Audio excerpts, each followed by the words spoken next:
Hello friends, welcome back to my channel RK2LX. So இந்த வீடியோவில் என்ன பார்க்க போகிறோம்னா சோனி 5.1 ஹோம் தியேட்டருடைய அவுட்புட், அதாவது வந்து HDMI அண்ட் ஆப்டிக்கல் ஃபைபர் ரெண்டுடைய அவுட்புட் குவாலிட்டியை டெஸ்ட் பண்ண போகிறோம். அண்ட் சேம் டைம் வந்து இந்த ஹோம் தியேட்டர் வாங்கி ஆல்மோஸ்ட் 6+ இயர்ஸ் ஆச்சு. ஸோ இதனுடைய ஜென்ரல் சர்வீஸும் பண்ண போகிறோம். ஏன்னா இதுக்கு முன்னாடி வந்து நம்ம ஜென்ரல் சர்வீஸ் பண்ணது கிடையாது இந்த பர்டிகுலர் டிவைஸை. ரீசன் என்னென்னு பார்த்தீங்கன்னா வந்து ஸோ இப்போ ப்ராப்பராக மெயின்டைன் பண்ணாதனால நமக்கான அந்த HDMI அவுட்புட்டு ப்ராப்பராக வரது கிடையாது. இன்டர்மீடியட்டாக வந்து அவுட்புட்டு சவுண்டு வந்து டிஸ்கனெக்ட் ஆகிட்டே இருக்குது. ஸோ அதனுடைய சொல்யூஷனை தான் பார்க்க போகிறோம். அண்ட் நீங்கள் இந்த வீடியோவில் பார்த்தா தெரியும். ஆக்சுவலாக வந்து நம்ம கனெக்ஷன், அதான் வந்து 5.1 சேனல் ஹோம் தியேட்டரு கனெக்டட் அப்படின்னு காட்டிகிட்ருக்கு. நீங்கள் இங்கே பார்த்தா தெரியும். பட் நம்ம அவுட்புட், ஏதாவது வந்து வீடியோ ப்ளே பண்ணும்போது வந்து நமக்கான ஆடியோ அவுட்புட் வந்து ஹோம் தியேட்டரில் வந்து வரது கிடையாது. இங்கே வந்து பிளிங்க் ஆகிட்டு பார்த்து தெரியும். ஹோம் தியேட்டருடைய டிவிடி பிளேயரில் வந்து எல்இடி பிளிங்க் ஆகிட்டுருக்கு. மீன் கம்யூனிகேஷன் வந்து கிடையாது. டிவிடி பிளேயருக்கும் வந்து டிவிக்கான ஆடியோ அவுட்புட் கம்யூனிகேஷன் கிடையாது. அண்ட் நீங்கள் இந்த வால்யூம் அப் டவுன் பண்ணும்போது கூட வந்து டிவினுடைய கண்ட்ரோல் தான் ஆகிட்டுருக்கு. பட் ஆனால் வந்து ஹோம் தியேட்டரில் வந்து ஆடியோ அவுட்புட்டு கம்யூனிகேட் இல்லை. ஸோ செக் பண்ணதில் வந்து HDMI கேபிளை நான் சேஞ்ச் பண்ணி பார்த்துட்டேன். பட் ஆனால் வந்து இஷ்யூ சால்வ் ஆகலை. அண்டு இன்டர்மீடியட்டாக ஒரு டைம் வந்து ஆஃப் பண்ணி ஆன் பண்ணும்போது நமக்கு வந்து இந்த ஆடியோ அவுட்புட் கிடச்சிட்ருக்கு. ஸோ இது ஆக்சுவலாக வந்து கழட்டி மறுபடியும் இந்த ரீஃபிக்ஸ் பண்ணி ஆன் பண்ணும்போது நமக்கான அவுட்புட் கிடச்சிட்ருக்கு. ஸோ இங்கே நம்ம அவுட்புட் பார்க்கலாம். HDMI அவுட்புட்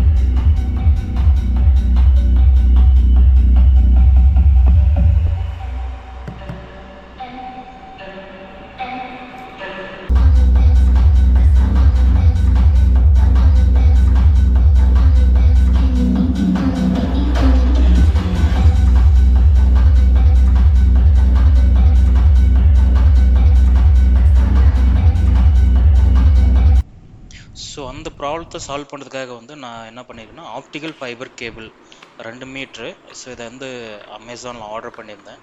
ஸோ இதனுடைய அவுட்புட் செக் பண்ணி பார்க்கலாம், ஒரு டெஸ்டிங் போலவும் இருக்குன்ட்டு டியூவல் சேனல், அதாவது வந்து HDMIலையும் ஒர்க் பண்ணோம். இன்கேஸ் HDMI ஃபெயிலியர் ஆச்சுன்னா ஆப்டிக்கல் ஃபைபர் கனெக்ஷன் மூலிமா வந்து நமக்கு அவுட்புட் கிடைக்கும். ஸோ அதை கனெக்ஷன் பண்ணுறது பார்த்துட்ருக்கீங்க.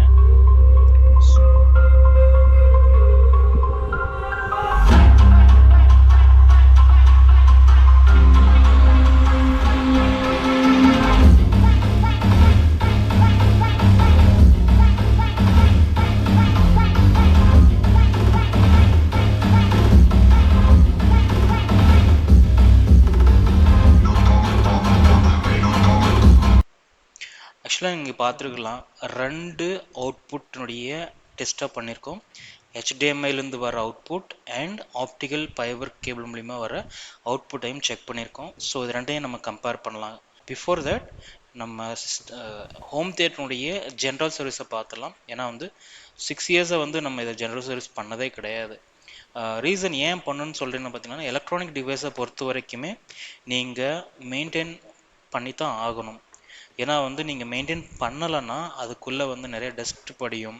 அண்ட் வெதர் சேஞ்ச்னால வந்து உள்ளே வந்து மாய்ஸ்சர் ஆகிட்டு ஸோ காம்பனண்ட்டை டேமேஜ் பண்ணுறதுக்கான சான்சஸும் இருக்குது. நான் ஆல்ரெடி வந்து ப்ரீவியஸ் வீடியோவில் சொல்லியிருக்கேன். ஸோ அட்லீஸ்ட் நீங்கள் ஒரு 6 மந்த்து கூட தேவையில்லை, 1 இயருக்கு ஒன்ஸாவது நீங்கள் செக் பண்ணுங்கள். இதை நம்ம போயிட்டு வெளியே கடையில் கொடுத்து தான் செக் பண்ணணுன்றது அவசியம் கிடையாது. நீங்கள் ஓனாகவே செக் பண்ணலாம்.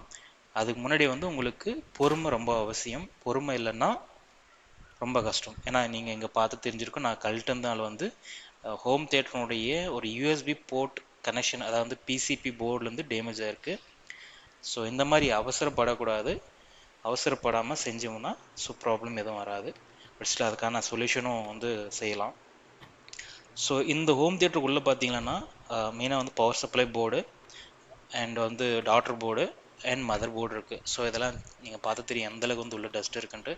நீங்கள் அப்பப்போ க்ளீன் பண்ணுறது நல்ல விஷயம். ஏன்னா வந்து லைஃப்பும் வந்து கொடுக்கும். நீங்கள் க்ளீன் பண்ணுறதுனால டஸ்ட் படியாது, மற்ற ஏதாவது பூச்சிங்க வந்து உள்ளே போகாமல் இருக்கும். அண்ட் வந்து ஹீட் ஆகாது. நீங்கள் ஃபேன் பார்த்தாலே ஃபேன்லேயும் வந்து டஸ்ட் இருக்கும். ஃபேன் என்ன பண்ணணும்னா மோஸ்ட்லி உள்ளே இருக்க வந்து ஹீட்டான ஏரை வந்து வெளியே தள்ளும். அப்போ தான் வந்து உள்ளே வந்து எந்த விதமாக ஹீட் ஆகாது. உள்ள எஸ்எம்டி காம்பனன்ட்ஸ் நிறைய இருக்கும், அதுவும் ஹீட் ஆகாமல் அதனுடைய லைஃப்பை கம்மி பண்ணாமல் வந்து டிவைஸு லாங் டேர்ம்க்கு வர்ற மாதிரி வந்து யூஸ்ஃபுல்லாக இருக்கும். அண்ட் இங்கே பார்த்தீங்கன்னா மதர் போர்டில் வந்து மெயினாக வந்து ப்ராசஸர் இருக்கும். அண்ட் ப்ராசஸர் வந்து ஹீட் அதிகமாக ஆகக்கூடாது, அதையும் வந்து கண்ட்ரோல் பண்ணுறதுக்கு மெயினாக வந்து நம்ம க்ளீனாக வச்சுக்கிறது நல்லது. அண்ட் ஃபேனை வந்து ப்ராப்பராக ரன் ஆகிற மாதிரி பார்த்துக்காங்க. ஸோ என்னென்னா வந்து இந்த ஒரே ஒரு சிப் செட், அதாவது வந்து ப்ராசஸர் தான் வந்து என்டையர் டிவைஸை வந்து கண்ட்ரோல் பண்ணோம். இதில் பார்த்தீங்கன்னா இது மதர் போர்டு வந்து சோனியுடைய சிப்செட் பொறுத்திருக்காங்க. சோனியுடைய சிப்செட்லேருந்து தான் வந்து எல்லா கனெக்ஷனுக்கும் இன் அண்ட் அவுட்டுக்கு ரெண்டுமே வந்து கனெக்ஷன் போயிட்டுருக்கு. ஸோ இதில் ஏதாவது ஒரு கனெக்ஷன் ப்ராப்ளம் வந்தாலே உங்களுக்கு வந்து அதை ரிப்பேர் பண்ணுற மாதிரி தான் வரும். ஒன்ஸ் நீங்கள் ரிப்பேர் பண்ணீங்கன்னா லைஃப் வந்து கம்மியாகும். ஸோ அதனால் மேக்ஸிமம் வந்து ரிப்பேருக்கு போகாமல் நீங்கள் அதை மெயின்டைன் பண்ணங்களேன்னா உங்களுக்கு டிவைஸினுடைய லைஃப் வரும். ஸோ நம்ம யூஸ் பண்ணிட்டு இருக்கிற HDMI cable and optic cable ரெண்டுமே வந்து கனெக்ஷனில் தான் இருக்கும். பட் இங்கே வந்து HDMI டிஸ்கனெக்ட் ஆயிடுச்சுன்னா ஆட்டோமேட்டிக்காக வந்து ஆப்டிக் கேபிள் வந்து நமக்கு வந்து அவுட்புட் கிடைக்கும். அண்ட் நீங்கள் HDMI பார்த்தீங்கன்னா டியூல் சேனலாக ஒர்க் ஆகும், வீடியோ அண்ட் ஆடியோ டிரான்ஸ்மிட் ஆகும்.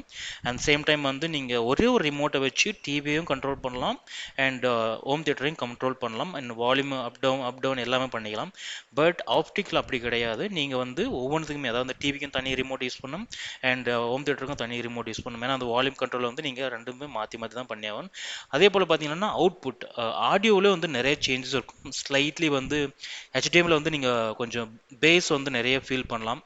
ஆப்டிக் ஃபைபரில் வந்து அது டிஃப்ரெண்ட்டாக இருக்கும், கொஞ்சம் லைட்டாக இருக்கும். அது வந்து அவுட்புட் இங்கே பார்க்கலாம்.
ஸோ நீங்கள் நிறைய ரிப்பேர் பண்ணி பார்த்துருக்கலாம், வந்து ரீபர்பிஷ்டு போர்டு அப்படின்னு சொல்லுவாங்க.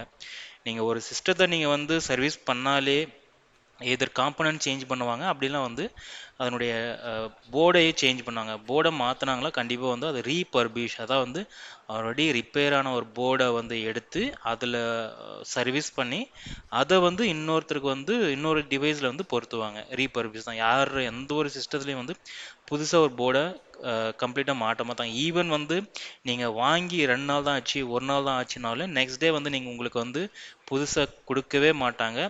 எல்லாமே வந்து ரீபர்பிஷ் போர்டு தான் இருக்கும். ஸோ அதை மைண்டில் வச்சுட்டு ஸோ நம்ம டிவைஸை நம்ம தான் மெயின்டைன் பண்ணியே ஆகணும். ஸோ ஃப்ரெண்ட்ஸ், தேங்க்ஸ் ஃபார் வாட்சிங். ஸோ இந்த வீடியோ உங்களுக்கு பிடிச்சிருக்குன்னு நம்புகிறேன். ஸோ என்னுடைய மோட்டோ என்னென்னா, இந்த வீடியோ மேக் பண்ணுறது வந்து மற்றவங்களுக்கு யூஸ்ஃபுல்லாக இருக்கும். நம்ம வீட்டில் யூஸ் பண்ணுற எலக்ட்ரானிக் டிவைஸை வந்து நமக்கு நாமே வந்து சர்வீஸ் பண்ணிக்கிறதுனால ஒரு சாட்டிஸ்ஃபை ஆகும். ஏன்னா இன்னொருத்தர்கிட்ட நம்ம சர்வீஸ் கொடுத்துட்டு வந்து அவங்க கரெக்டாக பண்ணாங்களா இல்லையா, நம்ம கொடுத்த காஸ்ட் வந்து அவங்க அந்த செஞ்ச வேலைக்கு கரெக்டாக இருக்குமா இல்லையான்றதை வந்து ஒரு டவுட்டோடு நம்ம வந்து இருக்கவே கூடாது.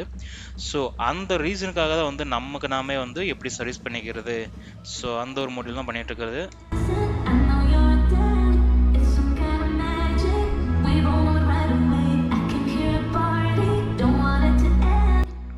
ஸோ ஃப்ரெண்ட்ஸ், ஸோ இந்த வீடியோ பிடிச்சிருந்ததுன்னா மறக்காமல் லைக் பட்டனை தட்டி விடுங்க.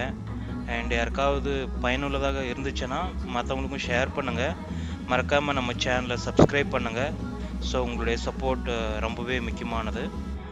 தேங்க்ஸ் ஃபார் வாட்சிங்.